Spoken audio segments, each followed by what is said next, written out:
Comezamos agora a quinta sesión do seminario de introducción a R. Vai ser tamén a derradeira, rematamos aquí. Igual que sempre, preparamos unha carpeta na que incluímos todos os ficheiros necesarios e abrimos desde o acceso directo do proxecto. Ben, esta vez vou traballar simplemente con scripts de R.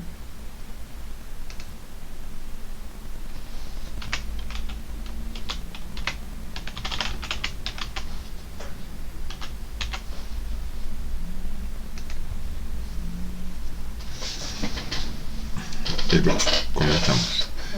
Para esta sesión imos usar datos de cotizacións bursátiles.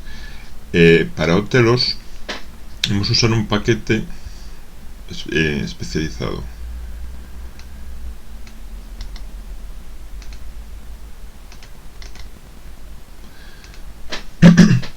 O paquete QuantMod. Este é un paquete especializado en análise financiera, análise de bursátil, con cantidad de cosas que non son para nada estadística, pero que tamén usan R.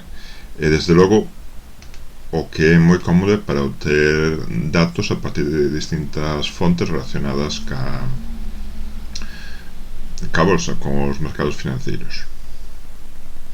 Entón, cargámolo e imos usar simplemente un comando.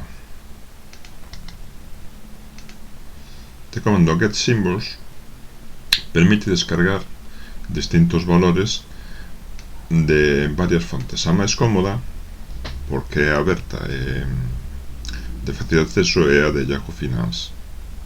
Entón digolle que me baixe usando como fonte Yahoo Finance, con datos desde o 25 de 7 de 2012 hasta o 25 de 12 de 2015. Entón coloco un vector indicándolle o que son os tickets, os valores, as abreviaturas polas cales Yahoo identifica as empresas. Temos aquí o IBEX, o índice da Bolsa de Madrid, e o ticket de Telefónica na Bolsa Española. Executámolo.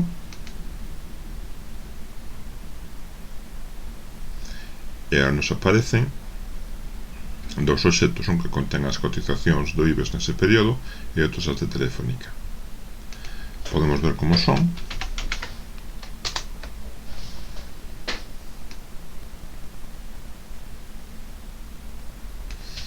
Entonces isto é, digamos, a versión estándar, o que aparece. A data na que se procesou ese valor, apertura, maior valor, menor, como pechou, volumen, e os datos axustados, o sea, os datos, as cotizacións corrixidas de alteracións, como poden ser pago de dividendos, ou como poden ser SPIDs, ou significa cortar o valor en dous, o sea, determinados cambios que non son producidos pola propia evolución da cotización. De feito, isto será o que analizaremos realmente cando queremos analizar a evolución da cotización. Ben,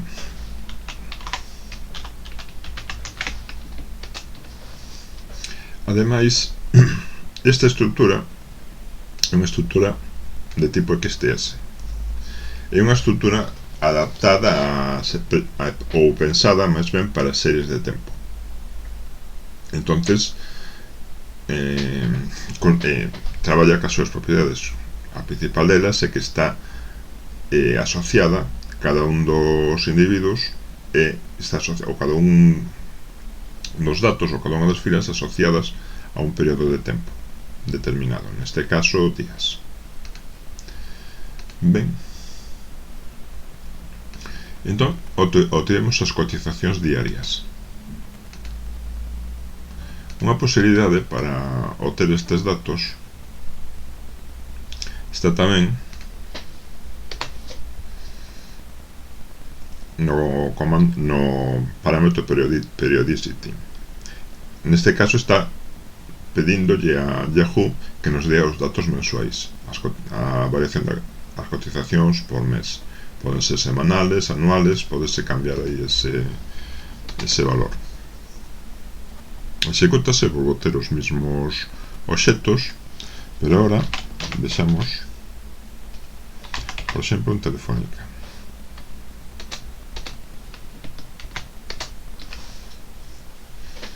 Observade que só ten unha cotización por mes. Ao pedirle datos mensuais, obtense unha versión máis reducida das cotizacións, que sea a que usaremos finalmente. Ben, con isto xa temos conseguidos os datos cos que imos traballar. Unha cousa útil cando se traballa con datos descargados de internet é guardalos. E, por exemplo, gardo os obxectos IBEX tef.mc no ficheiro que denomino bolsa.redata. Despois pecharía este código e empezaría a traballar con un novo. A idea é non estar continuamente descargando cosas de internet, entón traballar xa a partir do disco duro, sempre máis práctico, e non dependemos ni sobrecargamos os servidores externos. Entón, guardaría, e o que se pode facer tamén é limpar isto. Podese facer así, ou podese facer cun comando. rm é o comando que borra obxectos, e hai que dar unha lista de valores. Se uso ls lista os obxectos que teño na memoria. Se fago rm de todos os obxectos que teño na memoria, tamén estou limpando. Guardaría isto e prepararíame para empezar co resto do seminario. Comenzamos agora co que sería a parte de explicación de R deste quinto día, e que nos levará a explicar como se elaboran funcións en R. Ben, usamos un script novo, xa que o anterior estaba destinado simplemente a descargar os datos. Ahora xa os temos.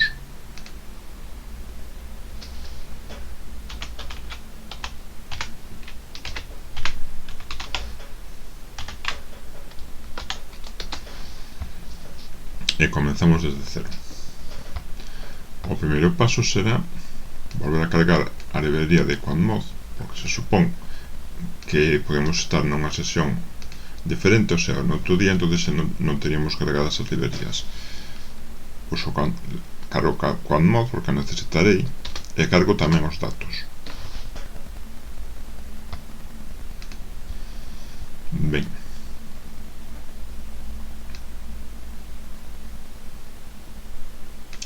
a idea vai ser crear os retornos das cotizacións. En bolsa, máis que traballar cas cotizacións, isto é o que temos no obxecto IBEX, cotizacións axustadas, cotizacións do día, etc., volumen. Interesa-nos traballar con estes valores, pero máis que con estes valores, co que serían as distribucións axustadas. O sea, esta expresión, o incremento porcentual de cada período con respecto ao anterior.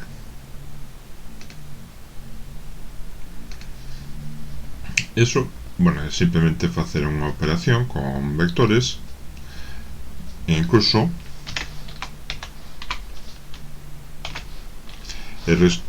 QuantMod ten un comando que permite facelo, del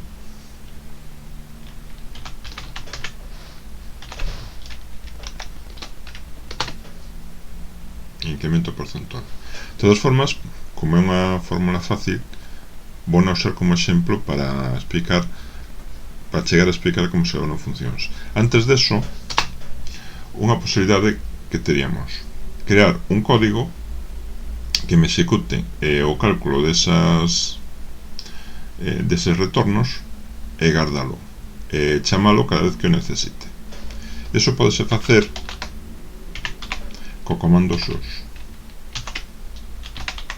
En particular, eu sei que teño os comandos que necesito en retornos 2. Podémoslos ver. Isto é algo pensado para ser reutilizado. Entonces, traballo cunha variable x e produzo unha variable AUSI. E aquí vai facendo os cálculos para un data frame ou unha estrutura de columnas tipo data frame ou como os XTS. Entón, isto é o que teño que lembrar, que necesito traballar con algo que se chame x e producir un resultado que se chama AUSI. Entón, digolle que o x vai ser, por exemplo, Telefónica.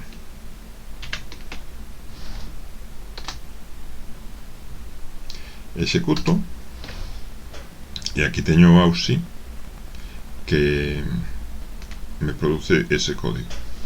Entón podo decir, vale, os retornos de Telefónica van ser ese AUSI.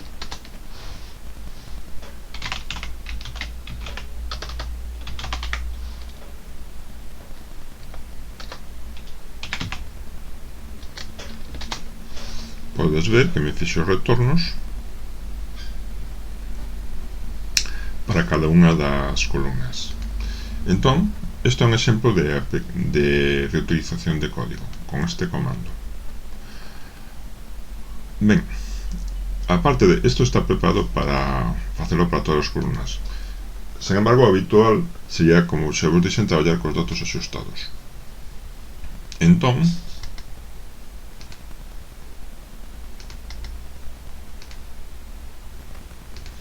vou crear un obxecto IBEX que teña solo os datos axustados do obxecto IBEX maiúsculo. Iso fese o comando add de axuste. Recórdovos que hai todas estas columnas no obxecto IBEX maiúsculo, pero só me vou quedar con esta.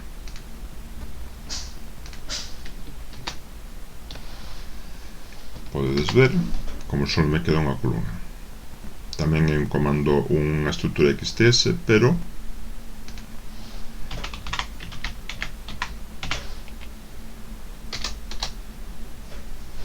perdón,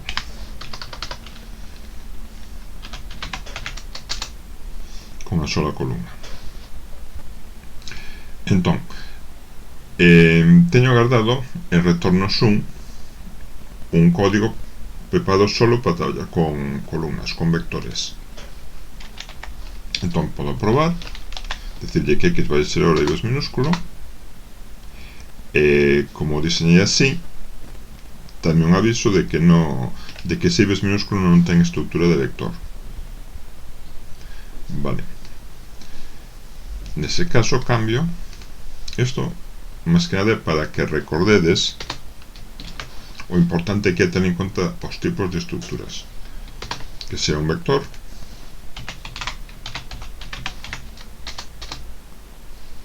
números, 41 números, vale, o traballo IBEX, executo, e por exemplo con summary dame estes valores. Podo velos un pouco máis.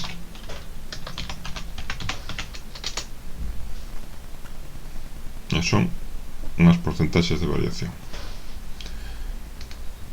Ben,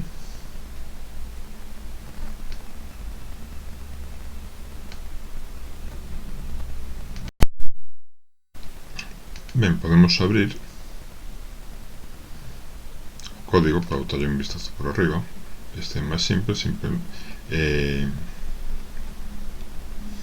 mírase un vector o que lle proporcionamos e non di que non é vector, que non quere facelo. Entón, todo isto sería máis simple se o transformáramos nunha función, porque únicamente habería que indicarlle o nome do vector e automáticamente xa teríamos un resultado. Entón, eso será o seguinte paso na explicación. Usarei tamén o comando sus, porque teño xa preparadas, de aí está o interés, os mesmos códigos que usei transforménos en funcións. Unha función retornos que me dá o retorno dun vector e unha función retornos df que me dá o retorno dunha estrutura tipo data frame. Como funciona? Bueno, en primeiro lugar teño que cargar.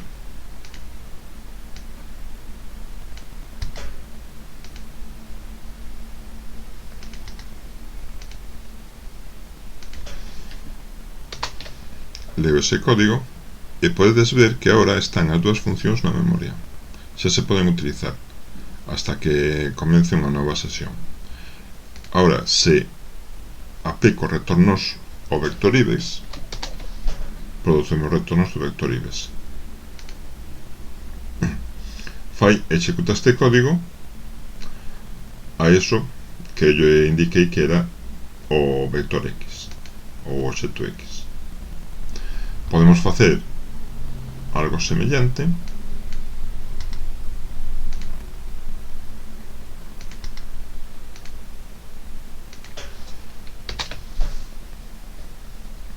con retornos de f aplicado a un data frame.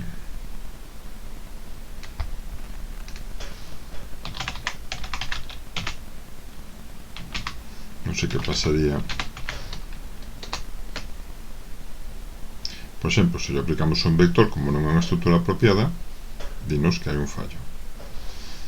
Eso, insisto, hai que ser consciente das estruturas dos obxectos que manexamos. E entón, con isto, temos o obxectivo das funcións, como se traballa con elas. O seguinte paso será explicarvos como se crean as funcións. Por exemplo,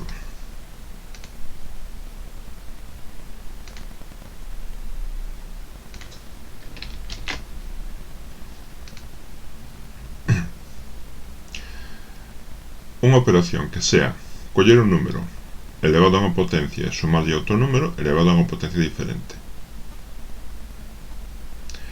Asignaríalle como parámetros da función os dous números que quere elevar as potencias e as dúas potencias.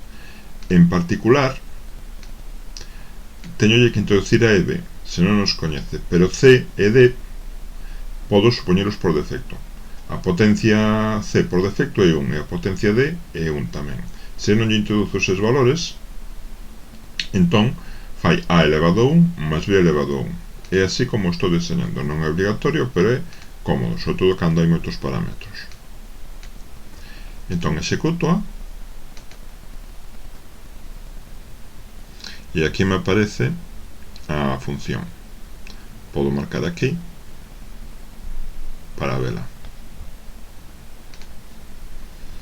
Como se executa? Pois ten 4 parámetros. Operación de 2, 3, 1, 2 e 2 elevado a 1 máis 3 elevado a 2. En total, 11.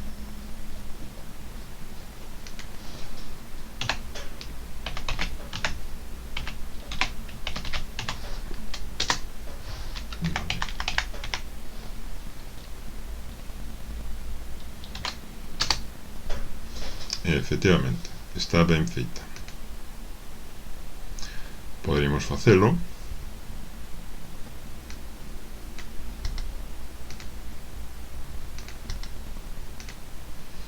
por exemplo, como c igual a 1 é igual por defecto, podo prescindir del. Nese caso, hai que indicarlle que o terceiro valor é d.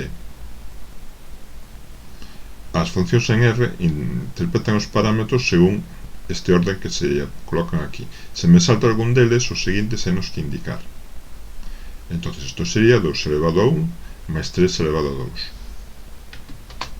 que me volve a dar 11. Se non lle indico d, pois é 2 elevado a 1 máis 3 elevado a 1, 5. Son formas de deseñar funcións. O seguinte que se vai comentar é o rango das variables que se utilizan dentro dunha función. Esa é unha cuestión un pouco extensa, que aquí simplemente poñemos como mención para que o teñades en conta.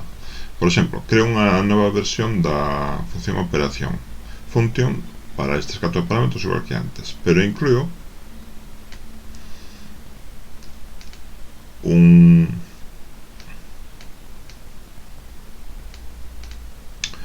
unha salida nova. Dígolle que me escriba o resultado de proba, e proba é un texto que me diga feito. Entón executo, teño unha operación 2.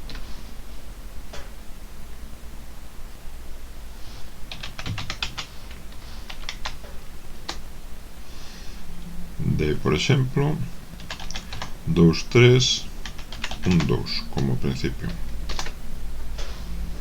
Dime que está feito e dame o número 11. Vale, que pasa se teño este mismo obxecto pero fora? Se yo digo que proba sea igual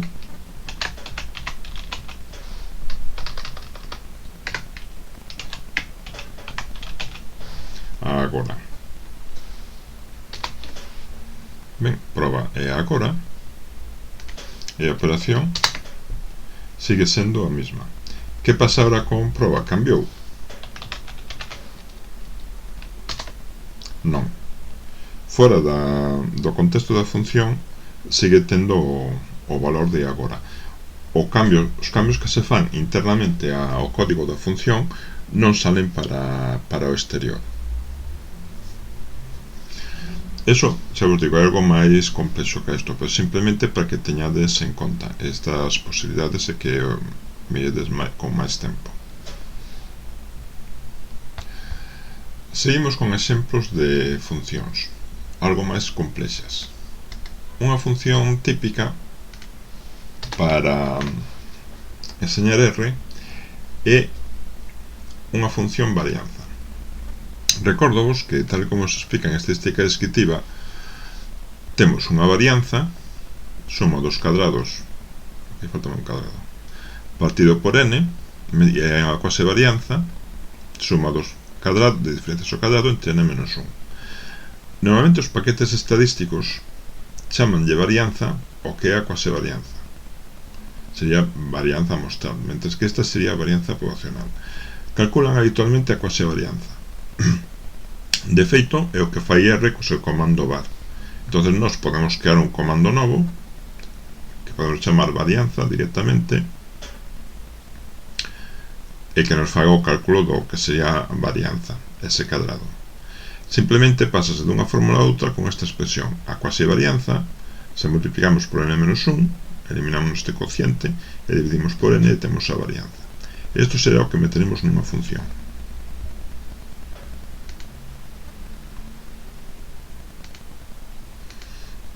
Aquí está. Para un vector X, miramos cantos datos temos, len dese vector, aplicamos a fórmula anterior, calculamos a varianza ou a quase varianza con var de X, a varianza de R, multiplicamos por n menos 1 e dividimos entre n. E sacamos o resultado. Non o comentei antes. Para que se vexe o resultado da función é necesario colocalo desta forma. O resultado, se fixemos como código de R, con isto sacaríamos o resultado por pantalla. Entonces hai que incluir algo dentro da función que nos saque un resultado por pantalla, senón a función executaríase internamente e non veríamos nada. Se quitase isto,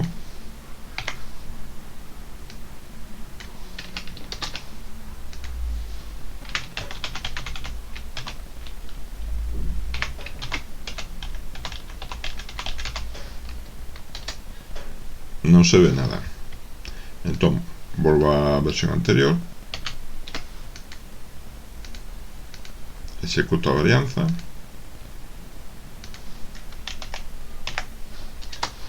e agora sí, dame un valor de 0,56. Podría usar este mesmo exemplo para un vector datos e aí ves a pequena diferencia que hai entre a varianza tal e como a diseñamos nós e a quasi varianza, que é a varianza que calcula R. Ben, algo máis sofisticado.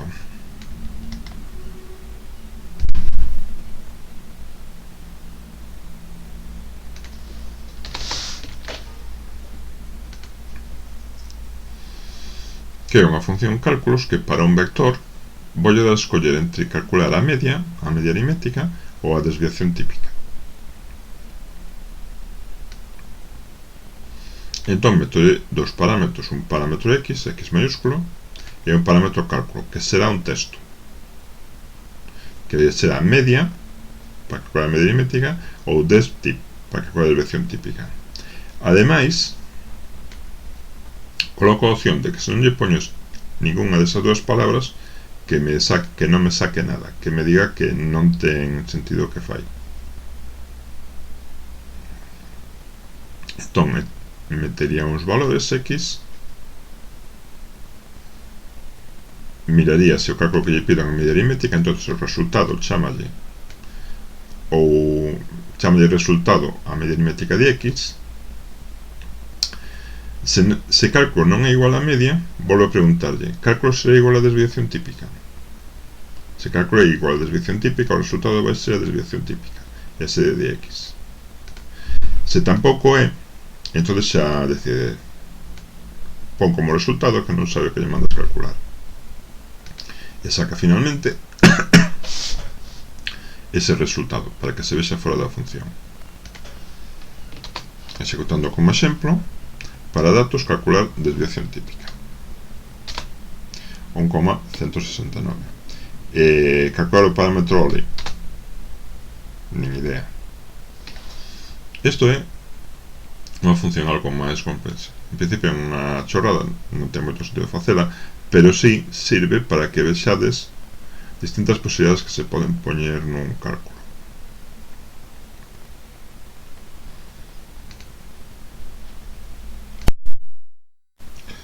Na seguinte fase do día de hoxe vou explicarvos unha función que me vai crear uns datos usando os retornos da primeira parte da clase. Usando eses retornos calculará unha serie de regresións e producirame unha colección de coeficientes e de recadados axustados que me servirán, ademais, para explicar a parte final do día de hoxe. Entón, regresión. Non contén aínda non falei especificamente de ningún tipo de cálculo estadístico.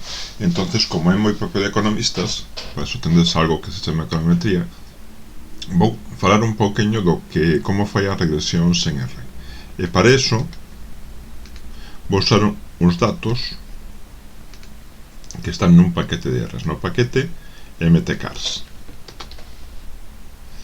mtcars son características duns coches, unha colección de algunhas características de coches. Podedelo ver en forma reducida tamén. Tipo de coche, consumo, millas por galóns por milla, número de cilindros, etc, etc. Non coñezo moi ben os coches, polo tanto non podo explicar moito, pero podedes mirar na axuda e ver que di que son todas estas variables. Ben, a idea para que vou usar estes datos e cos que explicarei como traballa unha regresión é explicar o consumo en función das distintas características dos modelos. Por exemplo,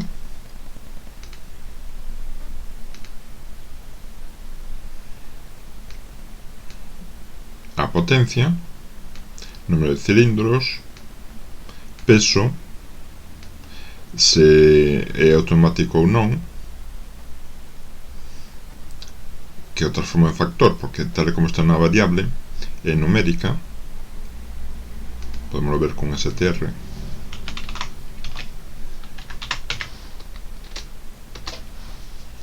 Considera todos esos valores numéricos, sin embargo, estes son ceros e indican se o coche é automático ou non, porque o VS indica outra característica cualitativa. Entonces, incluías como factor. para que me aparezan na regresión como variable cualitativa. O comando para facer a regresión en R é LM, a regresión de mínimos casos ordinarios. E se aquí lle metemos unha variable cualitativa, se automáticamente sabe o que ten que facer, se el decide, non é necesario que lle teñamos que indicar de algunha forma.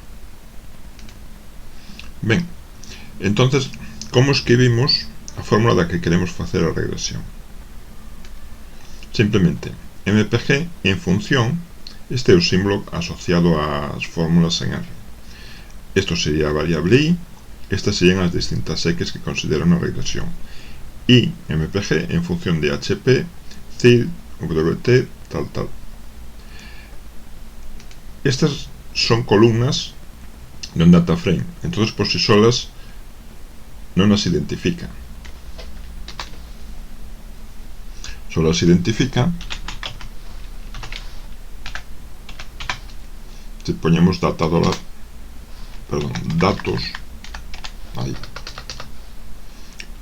poñemos o nome do data frame antes.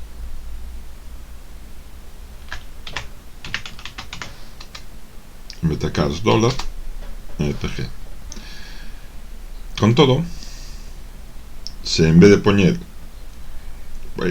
se nos dedicamos a poñer mtcars $ diante cada unha das variables, pois é un pouco cansino. Entonces, un truco é dicirlle que todos estos son columnas que están dentro do data frame, o sea, data igual a mtcars. Entón, así, se os identifica. Entón, executo e me sale un resultado. Pois sácame simplemente os coeficientes. É unha información moi escasa, non é nada habitual. Os que xa mirastedes algún programa de econometría, algún software de econometría, sabedes que salen máis datos. Como se sacan máis datos de todo eso?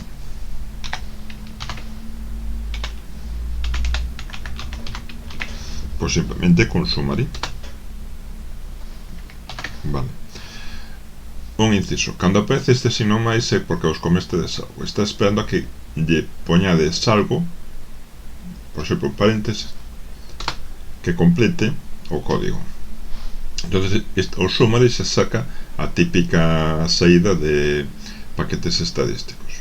E xa vos di que WT, o peso, é significativo no gasto, a potencia é significativo pero a un nivel de 0 por debaixo de 0,1 e pouco máis temos neste modelo que acabamos de ver.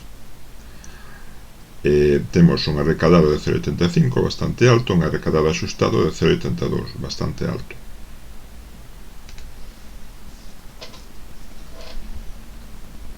Entón, isto é a forma de traballar con regresións. O código é aplicado en summary, teríamos os valores máis extensos. De todas formas, cada vez que aplicamos un código para facer un cálculo en R, non fai só os cálculos que nos mostra. Vémolo se eu gardo o resultado do comando LM nun obxecto que se chama regresión. Non sale nada, pero se eu executo regresión, aparece o mesmo que tiña antes. Ben, un truco: names de regresión. Que hai dentro dese obxecto regresión? Pois hai 13 cousas. Estos son os nomes de cada unha delas. Entón, podedes ir vendo regresión $, coefficients, é a mesma salida que vos proporciona. Pero se dades na tecla de tabulador, se vos vai salindo residuos,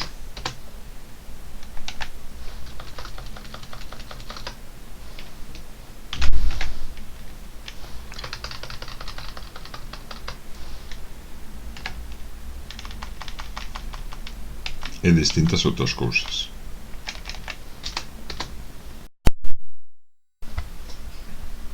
Estes cálculos que extraio obxecto de regresión, ás veces, en algún valor particular, teñen un comando equivalente en R básico. Por exemplo, os coeficientes podes extraer tamén con este comando aplicado ao obxecto de regresión.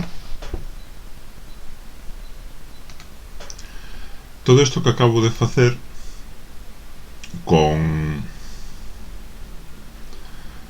obxecto de regresión podo facelo con un obxecto que obteña do summary. Por exemplo, podo chamar regresión 2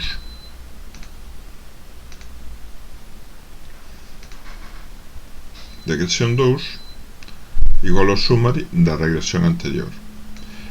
Aquí vou usar algo distinto. Se eu executo isto sen estar entre paréntesis, gárdame o resultado da regresión 2, pero non a vexo. Se a quero ver, coloco todo isto entre paréntesis. Entón, obtería as dúas cousas. Podémoslo comprobar se eliminamos o resultado da regresión 2. Se non está. Se executo regresión 2 igual entre paréntesis, sácame os resultados e ao mesmo tempo créame un obxecto de regresión 2.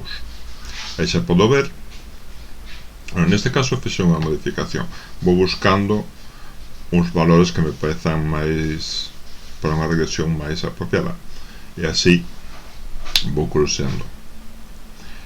Por exemplo, aquí cilindro puxeno como factor, eliminei os factores anteriores que tiña, colouseme a M como numérica,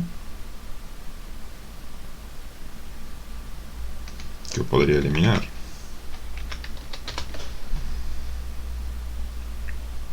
Entonces xa teño todas as variables con algún tipo de significación. Como vedes, cilindro como cualitativo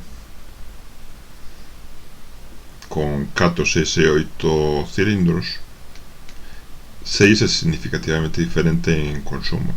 Sen embargo, 8 non é significativamente diferente de 4, que é o valor base da variable cualitativa cilindros.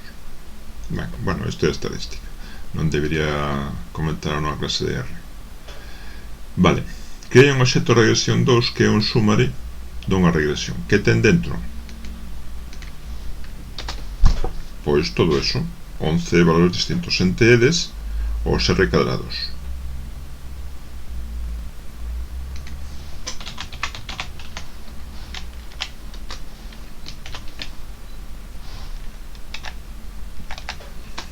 O valor do R cadrado axustado sería 0,836.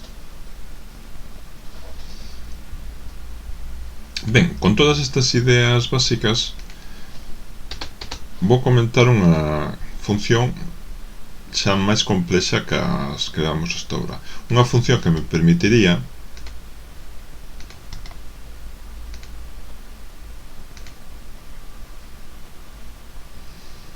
a partir de 3 parámetros. O primeiro é un vector de retornos. O segundo, un vector de datas, que sean as datas nas que se proceden os retornos. E despois, un parámetro indicando para ver se queremos separar por anos as regresións, facer unha regresión para cada un dos anos implicados, ou se queremos facela para todos os valores. Se queremos facer por anos, hai que indicar que C igual a C, e coloco como valor de C por defecto. Entón, podedes ver que ten distintos pasos. Primeiro, para separar as datas, usa o paquete Lubridei,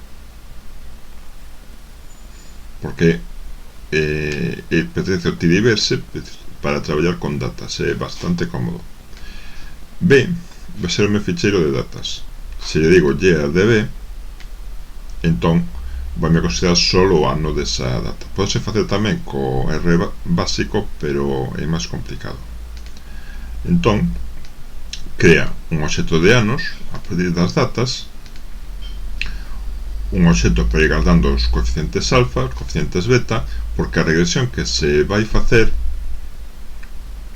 é de cada retorno con respecto ao retorno do período anterior. é algo típico das series de tempo, ver hasta que punto o período pasado, o mes pasado, influye no valor actual. Entonces, iso t igual a máis b, por iso t menos 1. E quero o alfa e o beta deses coeficientes e recadado axustado. E vou recadando aquí. Se teño isto para o caso de que lle pida que os cálculos sean en anos. Entonces, fago un bucle que para cada ano vai separando os distintos valores,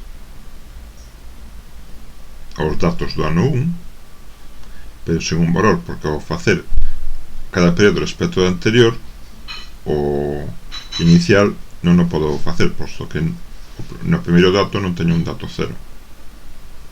Fago a regresión, que a forma de facer é que iso t, ou iso t igual a máis b por t menos 1, esta regresión, isto é i, isto é, bueno, isto é iso t, aí da regresión, isto é que esta regresión, iso t menos 1. Así vou extraendo os valores de alfa e guardando no vector alfa os seus valores de a termo independente, a pendente da recta e os r cadrados. Podes ver un pouco como funciona, ás veces é importante facelo para revisar. R ten sistemas de control de erros, de formas de buscar, de depuración para buscar os erros, pero unha forma un pouco pedestre é ir facendo paso a paso. Entón, isto vai se aplicar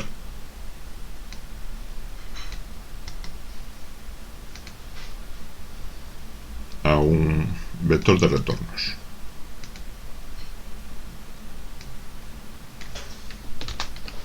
Neste momento, en IBEX minúsculo están guardados as cotizacións, non os retornos. Entonces, podo usar a función retornos para construir retornos. Incluso, sería mellor facelo con chamándolle a IBEX. Bueno, ahora xa está. Para sacar as datas, hai que usar un comando IBEX mayúsculo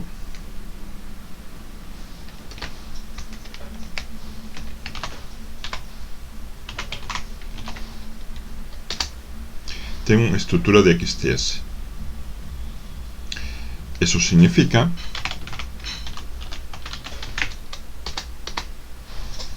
que cada unha das columnas, o sea, que en cada unha das filas para todas as columnas vai ter unha data asociada, a data na que se produceu ese valor.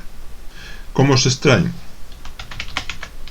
Pois co comando index, que está asociado ás estruturas XTS. Se carregades quantmod xa aparece, ou xa podedes usar. Se o executades, aí vos aparecen as datas. Entón, dado que os retornos sempre se perde o primeiro valor, para as datas facemos o mesmo. Temos un valor datas. Vou ir probando a función que creo paso a paso, e así explico. Sei que o primeiro parámetro é a mayúscula, é un vector de retornos. O segundo parámetro é un vector de datas. E C vou no probar sendo igual a así.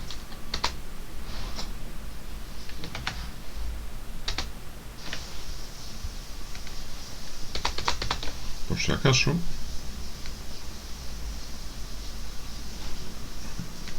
fixen así porque son os parámetros que teño que traducir a función. Non lle afectaría se executase a función. Se eu executase a función A, sería o que lle introduzan na función B, etc, etc. Pero, como vou facer o paso a paso como se non o tuvese, a función, primeiro, executo o VB, despois, C é igual a sí, comprobo, sí. Entonces, se se cumpre esa condición, vai executar todos estes comandos. Entonces, primeiro, extraeme co comando year os anos que están en B, que son todos esos. Repítense, pero a mí solo me interesa os anos por separado, por lo tanto aplico yo o comando unique. Teño en total 4 anos diferentes, gardo son os 7 anos. Creo 3 vectores para ir guardando resultados: alfa, beta, R2 a DJ. En principio están vacíos. E ahora empezo un bucle. Un bucle que se vai facer para cada un dos anos. Vexamos que ocurre para o ano 2012.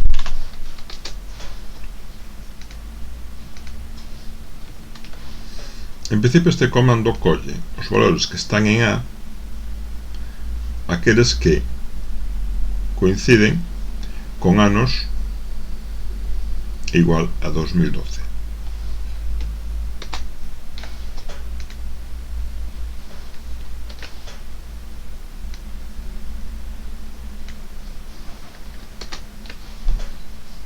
Estes son os correspondentes ao ano 2012. Recordovos que anos estaban almacenados os anos que incluen os datos. Gardo eso, posto que será a primeira regresión. Vou facer unha regresión para cada ano, posto que era igual así.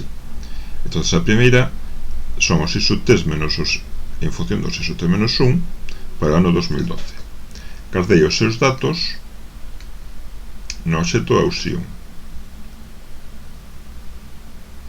Ben, entón necesito saber o tamaño, posto que ao facer cada retorno con respecto ao anterior vou perder un dato. O primeiro dato non se pode facer con respecto ao anterior, posto que non hai ningún anterior. Eso significa que podo contar con 9 datos. Ben, fago a regresión LM dos datos sen o primeiro, isto é x sub t, en función dos datos sen o derradeiro, isto é x sub t menos 1. Executo e gardo en regresión. E agora aquí é onde vou ir guardando os valores.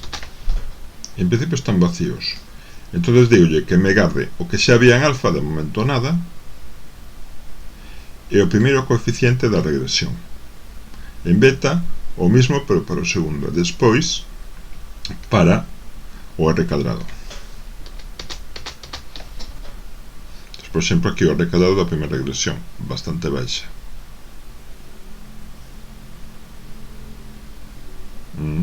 Que hai unha cousa.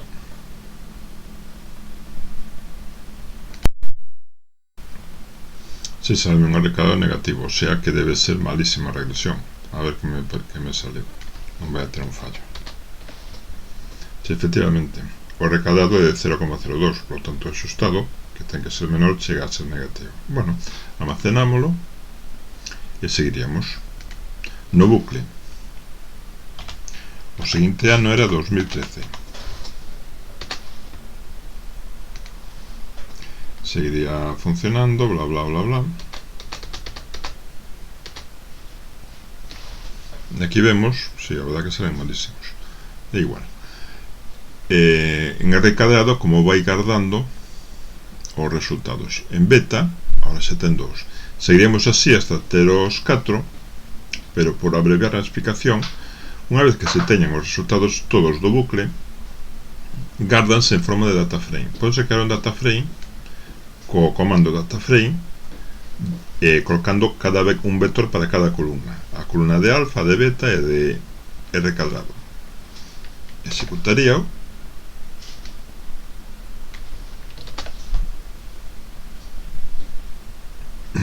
En principio só ten dos valores. O resultado final tería 4.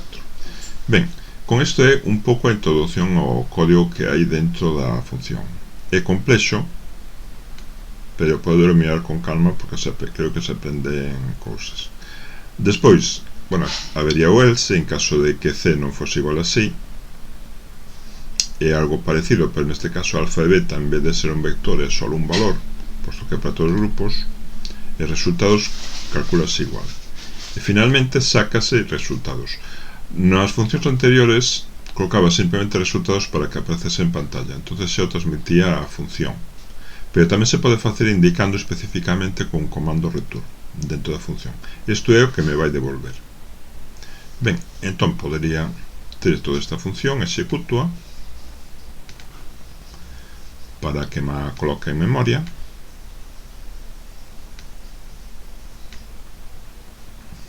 O IBS os datas os tiña.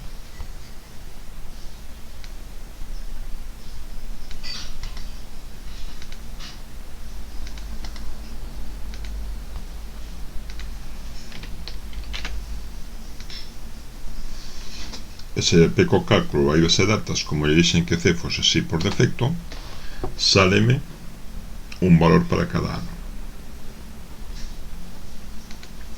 Se digo que non, sáleme unha regresión global. Ben, entón uso esa función para obter un pequeno data frame, este de aquí, co cal explicar a parte final do día de hoxe. Chamolle axuda, executo aquí e me queda. Co resultado que obtemos a partir desa función, da función cálculos, que é un data frame de 3 columnas e 4 filas. Vou explicar, usando este obxecto, os comandos de tipo apply. Os comandos de tipo apply permiten aplicar unha función a unha matriz por filas ou por columnas, ou a un data frame por columnas. Con un solo comando facer o mesmo cálculo para todas elas. O comando elemental é para matrices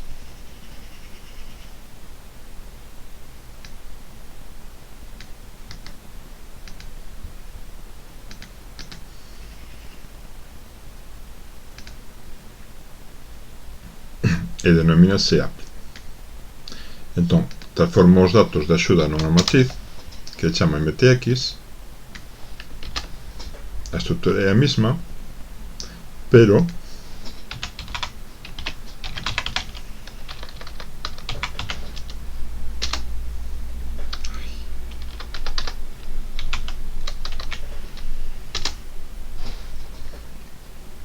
isto non é un data frame comparado con axuda, que é o mismo, pero si ten estrutura de data frame, 3 columnas, 14 relacións de 3 variables. Aquí é unha matriz porque é numérico como un vector, con filas desde 1 hasta 4 e columnas desde 1 hasta 3. Ademais ten nomes indicado por este atributo. Pódense sacar, por se necesitades, co comando de names. Nomes de filas, nomes de columnas.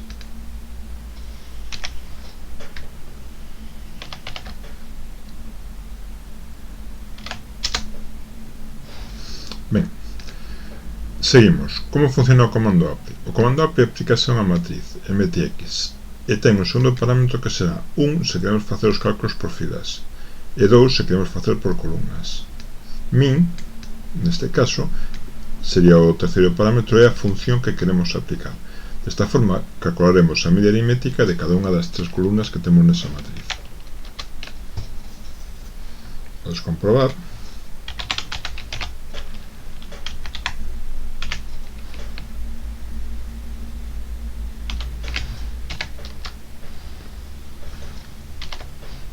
Por exemplo, para a primeira columna, que a media aritmética é a mesma.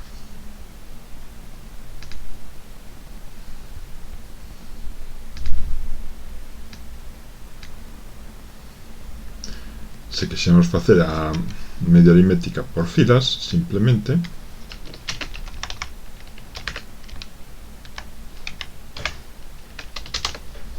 poñeríamos 1 e teríamos 4 medias aritméticas, unha por cada unha das filas de MTX.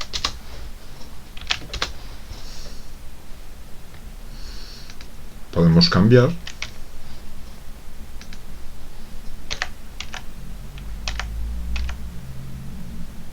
por exemplo, para columnas En vez de facer a media aritmética, podemos facer a súa desviación típica. Sustituimos min por SD e obtemos as distintas desviacións típicas. En caso de que necesitemos algo máis complicado, por exemplo, imaginade que temos un NA.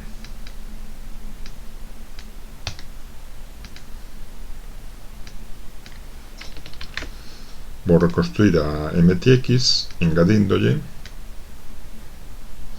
unha fila máis, pero só con NA. Rep é repetir. É un comando que nos repite un valor tantas veces como lle indiquemos. Neste caso NA 3 veces. Se o ponemos desta forma, estamos fusionando a matriz de MTX cun vector dunha fila que só ten NAs.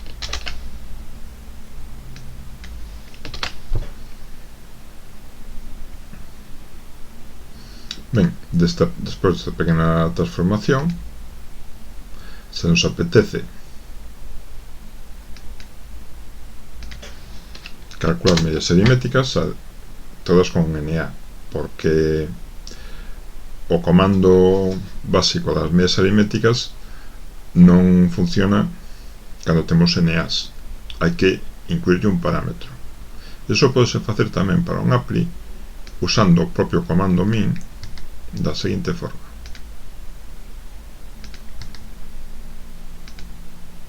Seguimos tendo matriz MTX por columnas, pero decimoslle que en vez de usar min, que use unha función, e podemos definir unha función simple da maneira que queiramos. Unha función simple é dicir, función aplicada a un obxecto X. Media aritmética dese obxecto X co parámetro que teña en conta que hai NAs. Se executamos así, funciona, posto que elimina os NAs. Isto é a forma xenérica de facer cálculos que non aparezan dentro dos comandos predefinidos de R. Podemos definir de forma automática dentro do propio apply unha función, neste caso unha media aritmética que funcione traballando con NAs. De todas formas, tamén podemos elaborar calquera comando noso e usalo con un apply.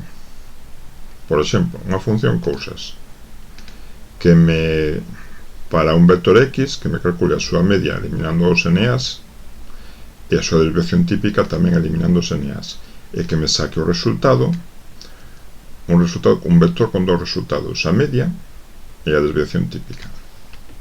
Executo para ter en memoria, e se quero calcular por columnas, API de MTX2 función cousas, e aquí está o resultado para cada unha das columnas, media e desviación típica.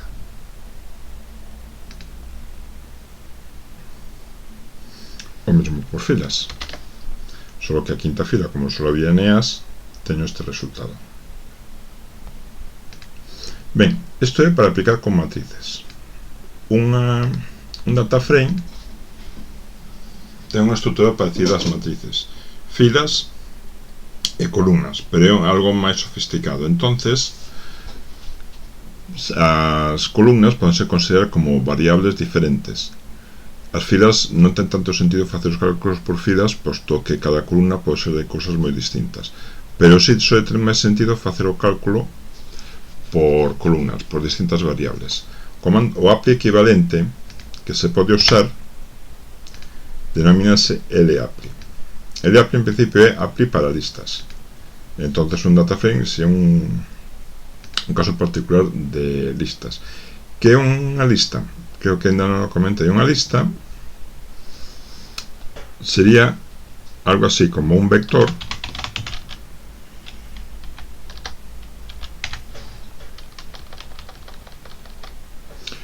que en vez de ter todos os valores do mesmo tipo, pode ter unha cousa distinta en cada caso.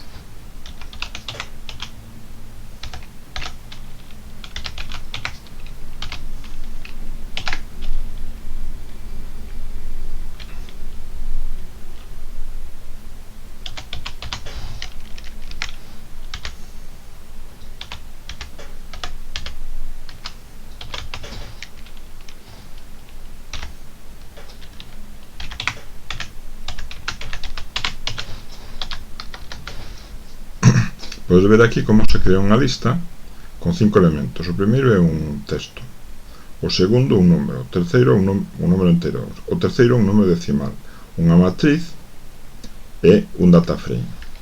Se o executo, podo ver que en cada un dos casos hai un tipo de estrutura diferente.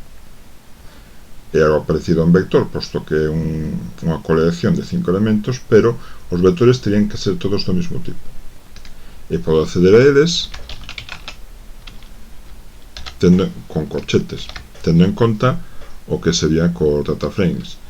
Se meto un solo corchete, teño unha lista con solo un elemento, pero se lle poño dous, teño o que está incluído dentro do primeiro elemento da lista. Ben, feito este inciso, veremos como funciona o comando API de listas. Neste caso, só funciona por columnas. Vale? Se é por elementos, para ser unha lista como un vector, só ten elementos. Pero en DataFrame se é un tipo de lista na que cada elemento é unha columna. Entonces, axuda é un DataFrame. El de API de axuda aplica a cada columna de axuda a columna min. Executámoslo e media aritmética de alfa, de beta e de R axustado.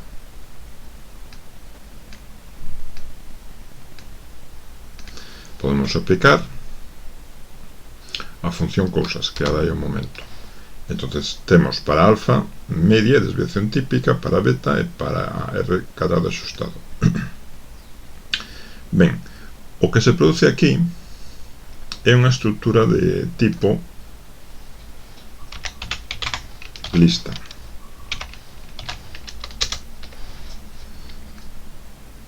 Ben, unha lista de 3 elementos. Unha estrutura de lista é algo máis difícil de manexar. Entonces sempre é interesante ter un data frame ou algo máis elemental. Existe un comando tipo apply que intenta facer isto. Intenta crear cousas máis elementales.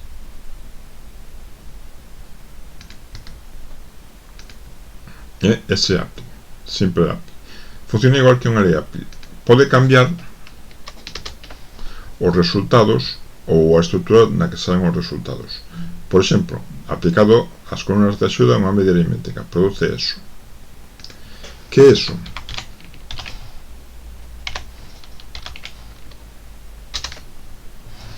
Pois un vector con nomes, un vector como unha corrente de 3 elementos aos que ten asociado un nome e que se pode usar simplemente como vector.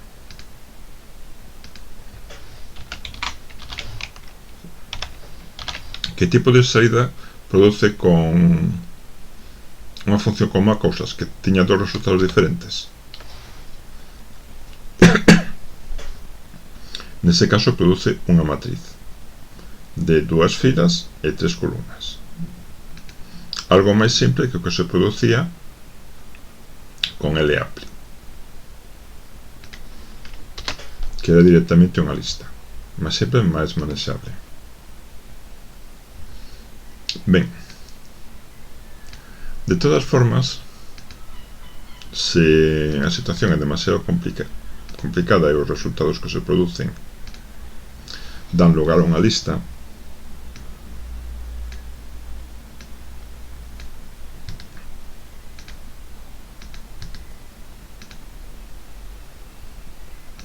por exemplo, con LApply, o resultado que se producía era de tipo lista. Pódese deslistar, comando unlist. Entonces aparecen todos os valores separados, os que están aquí, pero separados en forma de vector. Simplemente despois hai que ter en conta como é a estrutura que produce para a hora de manexalo para pasos posteriores. Nos casos nos que aparezan como columnas ou nos que sea factible, tamén se pode colocar unha estrutura de data frame. Entonces, o resultado, se colocamos o comando as.dataframe, en vez de ser unha lista, Bueno, é unha lista, pero que se transforma en data frame, máis manexable. Non sempre se pode conseguir, depende das características do que será neste resultado, das características desta lista, pero tamén unha forma de conseguir algo máis manexable. Ben, pois con isto rematamos o quinto día do seminario e rematamos tamén o seminario. Gardo os resultados e